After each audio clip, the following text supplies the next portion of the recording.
नमस्कार, आप देख रहे हैं एमपी तक और आपके साथ मैं हूं अमित तिवारी। अहम मुद्दे की बात एमपी तक पर आपके साथ करता हूं। तो आज बात प्रदेश की सियासत से जुड़ी हुई, और प्रदेश की सियासत में इस वक्त सबसे बड़ी बात है उपचुनाव की।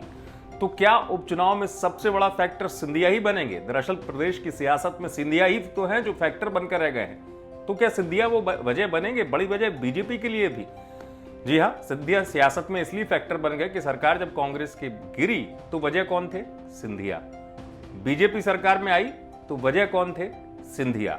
अब चुनाव में जो कुछ चल रहा है बीजेपी के अंदर, उसमें वजह कौन है? सिंधिया। वो इसलिए कि मैं आपको बता दूं खबर कि बीजेपी का मुकाबला किससे होगा। आप सोचेंगे कि बीजेपी का मुकाबला जो है इस उपचुनाव में जाहिर सी बात है सीधा सीधा कांग्रेस से है, लेकिन अब जो दृश्य बन रहा है वो ये कहता है कि बीजेपी का मुकाबला कहीं बीजेपी से तो नहीं हो रहा। वो कैसे, मैं आपको बताता हूं।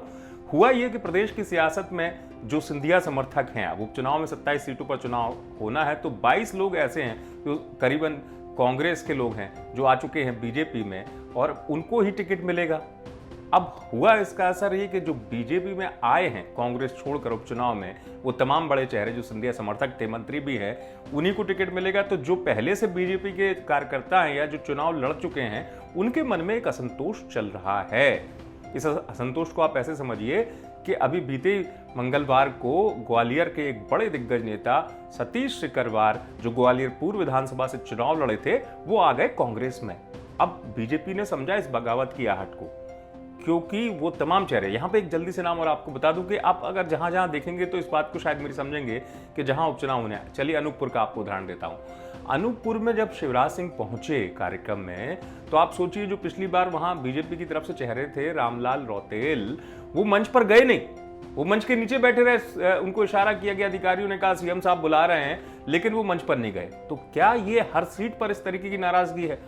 अब खासतौर पर इसी स्थिति को संभालने के लिए बीजेपी को अपने राष्ट्रीय संगठन महामंत्री बीएल संतोष को मध्य प्रदेश भेजना पड़ा, जो मीटिंग कर चुके हैं बीडी शर्मा प्रदेश अध्यक्ष की मौजूदगी में। उन्होंने साफ तौर पर कहा, मंत्रियों को समझाया प्रभार वाले जिलों को किस तरीके से इनकारकर्ताओं पर फोकस करना है। यह भी देखना है कि पिछले चुनाव में, खासतौर से जो पिछले चुनाव में जिनसे हारे थे कांग्रेस के चेहरों से, वो चेहरे अब उन्हीं चेहरों के लिए क्या प्रचार करेंगे जो कांग्रेस से आकर बीजेपी में अब चुनाव लड़ेंगे।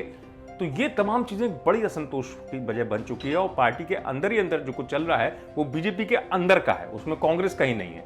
तो अब सोचने वाली बात यह है कि मसला चंबल का है, सिंधिया के प्रभाव वाले क्षेत्र का है, जहां सबसे ज्यादा असंतोष देखा जा रहा है। तो यही वजह है कि मुख्यमंत्री शिवराज सिंह को मुरैना भी जाना पड़ा। मुरैना के मंच से बड़ा ऐलान करना पड़ा कि प्रदेश में तमाम चीजें, नौकरी से लेकर तमाम सुविधाएं, बिजली के बिल हों, उन पर शिवराज सिंह को ऐलान करना पड़ा, ताकि चंबल जो क्षेत्र है वहां पर बीजेपी की प्रतिष्ठा बच जाए। तो सोचने वाली बात यह है, अगर बीजेपी को नुकसान होता है तो क्या सिंधिया ही वजह बनेंगे? जिन्होंने सरकार बनाई थी उन्हीं की वजह से बीजेपी को नुकसान हो जाएगा। तो ये लड़ाई तो कहीं बीजेपी बनाम बीजेपी तो नहीं चल रही है, इस पर नजर आएगी। साथ ही प्रदेश की हर अहम खबर को देखने के लिए, अहम मुद्दे को देखने के लिए मेरे साथ जुड़ते रहिएगा और देखते रहिए एमपी तक।